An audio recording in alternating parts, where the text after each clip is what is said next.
Olá, nesse vídeo eu vou falar sobre a ideia dos testes de hipóteses para duas médias ou para duas amostras, que na verdade eu vou querer comparar dois grupos. Por exemplo, eu quero comparar o colesterol entre homens e mulheres de uma universidade, por exemplo. Então eu posso considerar como se eu tivesse duas populações. Seriam, por exemplo, os homens, né? A população homens. E a população 2, as mulheres. Muito bem. Para eu comparar essas duas populações, eu posso usar a média para compará-las, né? Então, a média, vou chamar aqui de μ, que é a média populacional do colesterol dos homens, né? E aqui a média populacional do colesterol das mulheres. Eu não tenho acesso a essa média populacional, porque como é que eu vou medir o colesterol das pessoas, né, de toda uma instituição? Então, eu nunca vou saber qual vai ser o valor do colesterol dos homens, médio, né? E o valor do colesterol médio das mulheres. Nunca saberei. Então, como eu não tenho acesso à população, mas eu tenho acesso a uma parte da população, que é uma amostra, eu posso usar a abordagem dos testes de hipótese para estudar essas duas populações, para compará-las, né? Então, aqui eu vou usar um teste de hipótese padrão, né, que tem, todos os testes de hipóteses têm 4 etapas. Né? Então, aqui,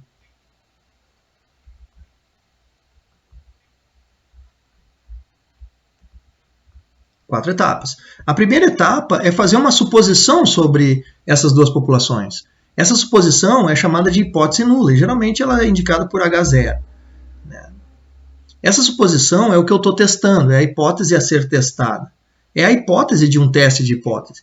No caso de eu comparar as duas médias, a minha suposição mais utilizada é que as duas médias são iguais. Então, a média dos homens, do colesterol dos homens é igual à média do colesterol das mulheres. Isso não é uma verdade absoluta, é uma verdade a priori. Eu acredito nessa verdade, por enquanto, para fazer o teste. No final do meu teste, eu vou ver se eu rejeito ou não rejeito essa verdade que eu comecei acreditando nela. É uma suposição. Muito bem. Para o caso de eu rejeitar essa suposição, eu preciso colocar uma hipótese alternativa no lugar, que é o H1, chama hipótese alternativa. Como a hipótese alternativa ela entra em cena também quando eu rejeito a hipótese nula, ela tem que dizer justamente o contrário da hipótese nula. Se a hipótese nula aqui eu estou dizendo que é igualdade, então a hipótese alternativa pode ser a diferença. Então eu vou dizer que a média do colesterol dos homens é simplesmente diferente da média do colesterol das mulheres. Né? Então isso é uma hipótese alternativa. No caso de eu usar o diferente aqui, eu estou falando né, de um teste chamado de bilateral. Agora, eu posso também negar essa igualdade da hipótese nula usando maior e menor. Eu posso dizer que a média do colesterol dos homens é simplesmente maior do que a média do colesterol das mulheres, ou ainda eu posso dizer que é menor. Né? Tá? Quando eu uso maior ou menor, eu estou fazendo um teste chamado de unilateral. Perfeito. Então, eu começo um teste de hipótese fazendo uma hipótese, que é a hipótese nula, a qual eu vou acreditar nela a priori. Muito bem. Agora, a segunda etapa de um teste de hipótese é o nível de significância que a gente chama de alfa. Esse nível de significância é como se fosse um critério para decidir se a minha suposição inicial vai ser rejeitada ou não. Então, vamos pensar o seguinte. Se numa hipótese, né, quando eu for testar essas duas populações, o que eu vou fazer? Eu não tenho acesso a todo mundo, mas eu tenho acesso a uma amostra. Então, se eu tirar algumas pessoas aqui, alguns homens, e fizer o teste de colesterol, e algumas mulheres e fizer o teste de colesterol, como eu estou acreditando que as médias lá das populações são iguais, eu espero que as médias das amostras, dessas pessoas que eu retirei da população, sejam no mínimo parecidas. Se elas forem muito diferentes, vai ter menos probabilidade de acontecer. Lembrando que eu estou acreditando que lá nas populações as médias são iguais. Então, se eu tirar amostras diferentes, de médias diferentes, vai ter menos probabilidade de acontecer.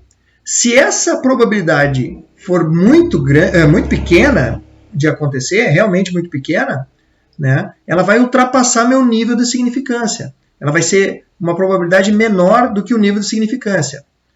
Sendo assim, eu vou duvidar da igualdade que eu tinha suposto previamente. Então, o nível de significância é um critério que diz o seguinte: se, quando eu for testar essa minha hipótese, eu obtiver valores amostrais muito diferentes entre si, essa diferença vai ser pouco provável de acontecer.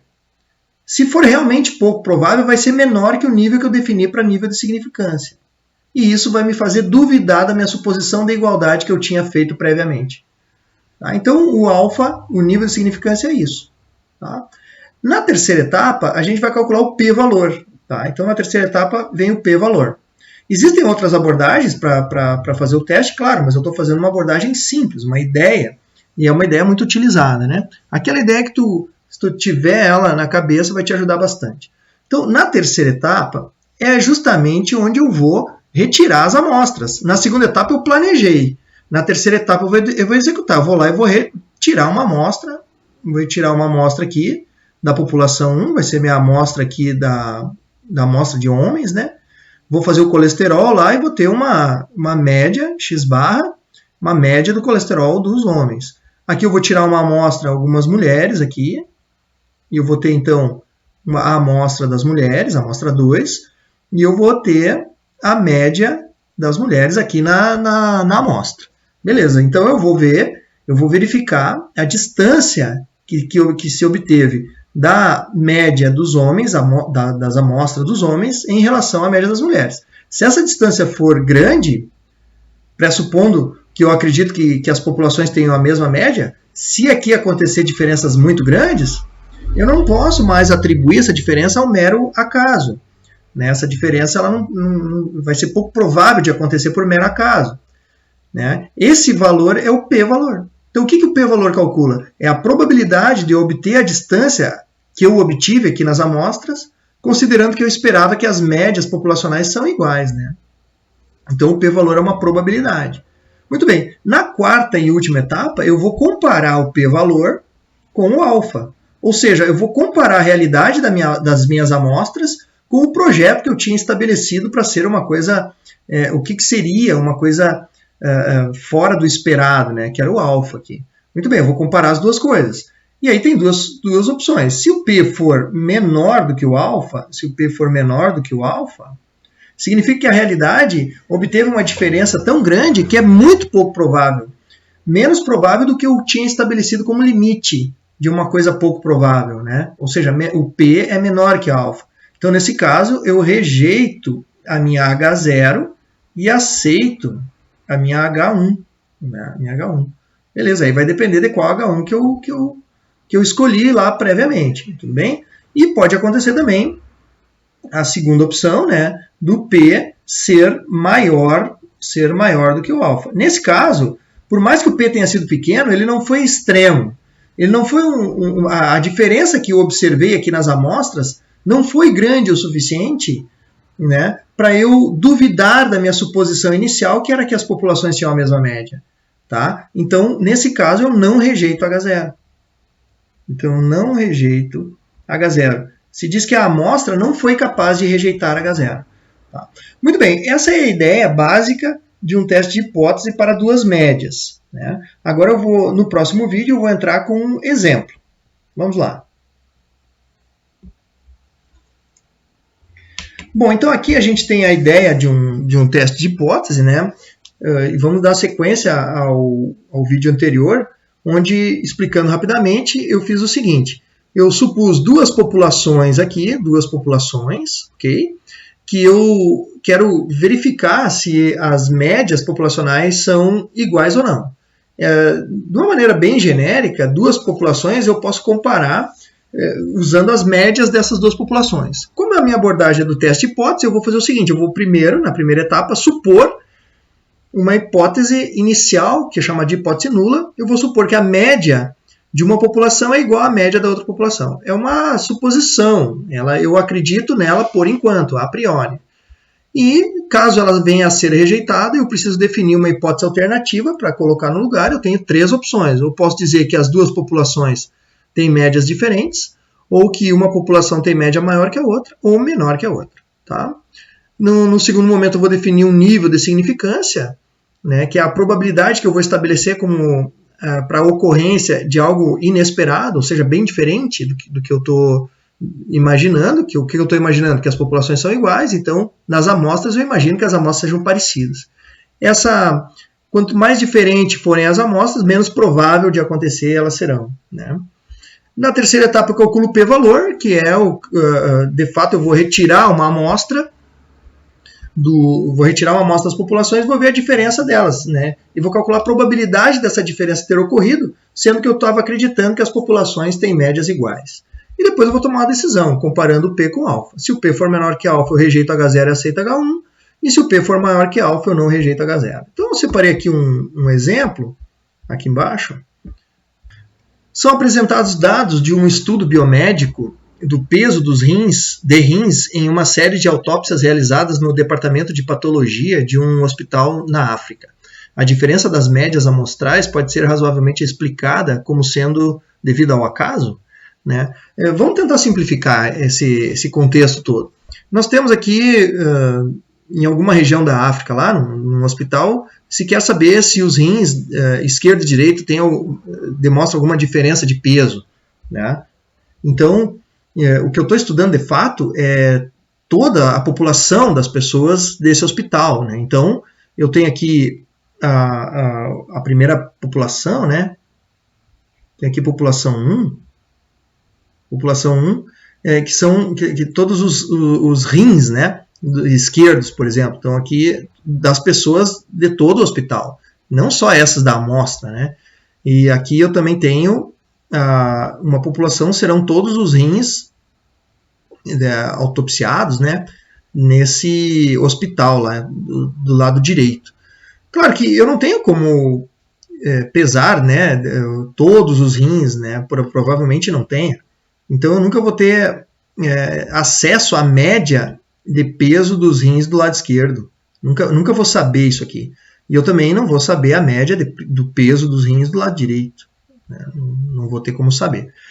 Ou seja, como eu não tenho como saber isso, do total, eu vou lançar mão de amostras, por meio da abordagem dos testes de hipóteses. Então, para a gente fazer esse exercício aqui, a gente vai usar testes de hipóteses. Os testes de hipóteses, eles têm 4 etapas. A primeira etapa, a gente começa fazendo uma suposição inicial, que é chamada de H0, onde a gente normalmente, não é obrigatório, mas normalmente, se supõe que a média de um grupo, no caso aqui do peso dos rins, de todos os rins do lado esquerdo, é igual à média de peso dos rins do lado direito. Todos, não só da amostra. Tá? Como eu não tenho nenhuma noção sobre, o exercício também não diz, sobre uma tendência de um ser mais pesado, uma média ser maior que a outra, na minha hipótese alternativa, aqui na minha hipótese alternativa, que é por causa de eu rejeitar essa hipótese nula, eu vou escolher aqui que a média de peso dos rins do lado esquerdo é diferente, simplesmente diferente, do que a média do lado direito. Tá? Porque eu não tenho indicação de maior ou menor em nenhuma delas. Muito bem. Na segunda etapa, então notem que aqui eu só estou pensando no contexto do exercício, no contexto do problema, pensando nas populações. O teste de hipótese é isso. A gente começa fazendo ponderações sobre a população. Não se vai direto analisar a amostra. No segundo momento, a gente vai ter um nível de significância, que vai ser uma probabilidade pré-determinada para eu considerar como sendo extremo, inesperado, uma diferença entre as médias de pesos amostrais dos rins aqui, né? Eu suponho que a população é igual. Então, quando eu tirar as amostras, eu vou ter pesos médios das amostras diferentes, mas se forem muito diferentes, serão atípicos, extremos. Aqui eu defino o que vai ser o extremo para mim. Então aqui eu vou definir, assim, arbitrariamente, que uma diferença, todas as diferenças com 5% ou menos de chance de acontecer, eu vou considerar como extremo. Então aqui está o nível de significância. Na terceira etapa, aí a gente vai para, agora que a gente já pensou na população, agora a gente vai para a amostra. Então na terceira etapa a gente vai calcular o p-valor. A gente vai calcular o P. Então eu preciso das amostras. Então aqui eu vou tirar uma quantidade aqui de amostras de rins do lado esquerdo e aqui uma outra quantidade, né, do lado direito, né, do lado direito aqui. Tá? Então eu vou ver aqui a média dos rins amostrados aqui do lado esquerdo e a média do lado direito. Aqui a gente entra, aqui de fato a gente vai para o computador, né? A gente vai fazer a conta. Aqui eu vou usar computador porque é a estatística aplicada, a minha proposta aqui. Então, nesse caso, eu tenho aqui essas amostras. Então eu tenho várias pessoas. O que eu fiz? Eu peguei e digitei esses dados num software estatístico, que pode ser o que tu preferir. Eu peguei aqui o BStat, que é um software nacional, né, feito pelo Instituto Mamirauá e disponível para a gente lá no site do Instituto.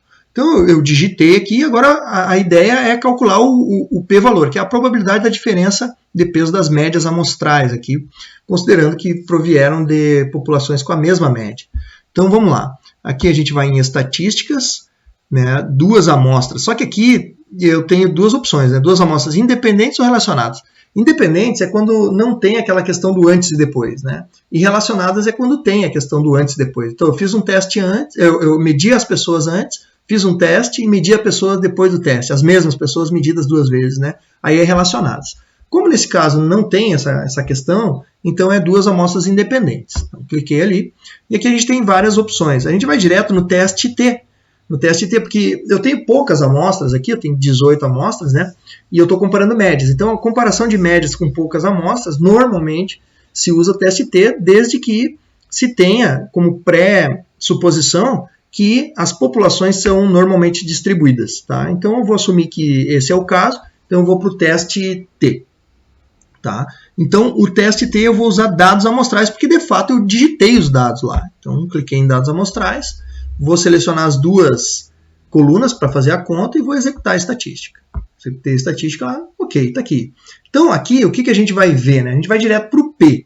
Mas qual dos P's? Tem o P unilateral e o bilateral. A gente vai escolher o bilateral, porque lá na minha hipótese alternativa, eu escolhi o diferente. Então, aqui significa que eu vou usar o P bilateral.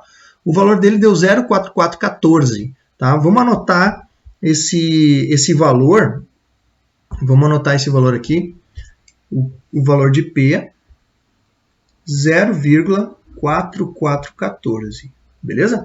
Significa o seguinte, que eu tenho 44,14% de chance de que a diferença observada entre as médias aqui nas minhas amostras sejam provenientes de duas populações com médias iguais. Então esse é o p-valor, né? Então ele calcula isso aí. Agora eu vou comparar o p com o alfa. Então aqui, comparando 0,44, né, o 44,14% com 5%, o P é realmente maior que alfa. Né? Se o P é maior que alfa, ele está dizendo o seguinte, tudo bem, o P deu 44% de chance de acontecer essa diferença observada proveniente de uma população com médias iguais. Mas 44% é uma chance muito grande, né? Ou seja, eu estou atribuindo a aleatoriedade essa chance muito grande. A aleatoriedade está sendo muito percebida aqui nesse caso. Né? Isso que é o P maior que alfa.